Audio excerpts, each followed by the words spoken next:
Good morning सगळ्यांना. श्रीराम जय राम जय जय राम. अशी इतकी सुंदर फुलं सकाळी बागेत भरपूर फुलं आली होती. बागेतनं फुलं देवासाठी तोडून आणली.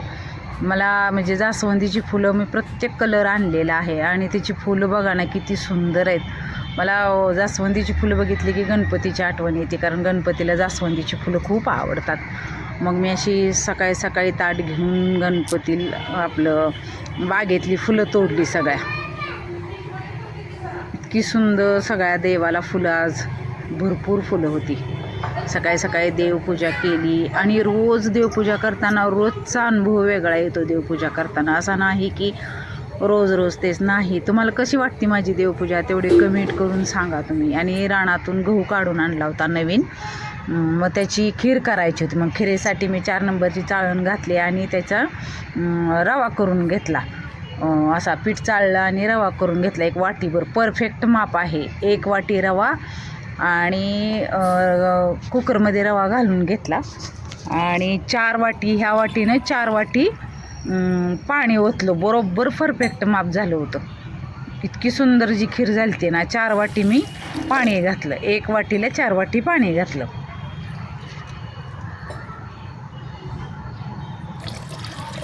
आत्ता तुम्हाला 2 वाट्या दिसतंय, पण मी अजून 2 परत नंतर त्या तांब्याने 2 तांब्या पाणी आणि वाटीनं 4 वाट्या असं मी 4 शिट्ट्या घेतल्या कुकरला. आणि नंतर इतकी छान शिजली होती खीर. इतकी मिक्स करून घेतली, व्यवस्थित हलवून घेतली. गाठी वगैरे काहीसुद्धा झाल्या नव्हत्या. हलवून घेतली चांगली व्यवस्थित सगळी. आणि मग आता गूळ मिक्स करायचा होता. अशी सगळी एक जीव करून घेतली खीर, हलवून घेतली. आणि एवढाच 1 वाटी गूळ घेतला. मला वाटतं अंदाजे 1/2 किलो खीर असेल आणि 1/2 किलोच गूळ असेल बघा. परफेक्ट गोड, परफेक्ट माप आहे हे. 1 वाटी गूळ मिक्स करून घेतला, चांगला हलवून घेतला सगळा गूळ. देवासाठी शेतातून आलं होताना पहिला भोग. मग थोडीशी वेलदोड्याची पूड आणि जायफळ थोडं खिसून घातलं आणि कुकर गॅसवरती ठेवला मिक्स होण्यासाठी. गूळ सगळा शेतातून गहू आलाय ना नवीन, मग त्याला पहिली देवाला नैवेद्य दाखवण्यासाठी मी खीर बनवली आज, गोड नैवेद्य गव्हाचा. आणि 2 ते 3 चमचे तूप टाकलं खिरीत. आमच्या इकडं सांजा म्हणते, तुमच्याकडं काय म्हणतात? आमच्याकडे खीर म्हणतात, आमच्याकडं गव्हाची खीर म्हणतात. असे सगळे ज्याच्या त्याच्या प्रकारनं जे ते असं ह्याला म्हणत असतं खिरीला. तुमच्याकडं काय म्हणतात? आमच्यात कपली गव्हाची सुद्धा करतात, साध्या गव्हाची सुद्धा करतात. आणि एवढं वाटीभर खिसून खोबरं घातलं, कारण तुकडे तुकडे घातले की दाताखाली येतात आणि कोणाला एवढं आवडत नाही. खिसून घातलं ना पूर्ण पोटामध्ये जातं ते, त्यामुळं मग मी आता खिसूनच घालते खोबरं. आणि टेस्ट पण खूप छान लागते. असं सगळं मिक्स करून घेतली गव्हाची खीर, गूळ सगळं हे करून मिक्स करून घेतली आणि वाटीत काढली.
संध्याकाळी देवाला दिवा लावला. सकाळी फुलं वाहिलेली किती सुंदर आहेत बघा. तुम्हाला वाटत असेल रोज मी दाखवते, पण मला खरंच छान वाटतं. आणि देवाला खिरीचा नैवेद्य दाखवला आणि मुलं म्हटली की सुट्टी होती म्हटल्यावर चला आजी ग्राउंडवर जाऊया. मग सगळी राजला सानूला घेऊन आम्ही ग्राउंडवर गेलो. ग्राउंडवर पण इतकी गर्दी, आता उन्हाळा आहे त्यामुळं खेळायला फिरायला खूप भरपूर लहान मुलंसुद्धा येतात. मग राजला खूप आवडतं खेळायला ग्राउंडवर. मी घेऊन गेले ग्राउंडवर. आपल्यालासुद्धा खूप छान वाटतं, घरात बसून बसून कंटाळा आलेला असतो. त्यामुळं ही मुलं खेळलेली केलेली कशी लहान मुलं खेळतात, मग असं त्याला पण मातीत खेळायला खूप आवडतं. मग घरी आल्यानंतर इतकी स्वच्छ अंघोळ ते घालतो मातीत खेळल्यानंतर, पण त्याला खूप आवडतं खेळायला. त्यामुळं नेलं ग्राउंडवर, चल खेळ म्हणलं, किती खेळायचं आहे ते. आम्ही बी बसलो जरा वेळ. तुम्हाला आवडला असेल व्हिडिओ तर लाईक शेअर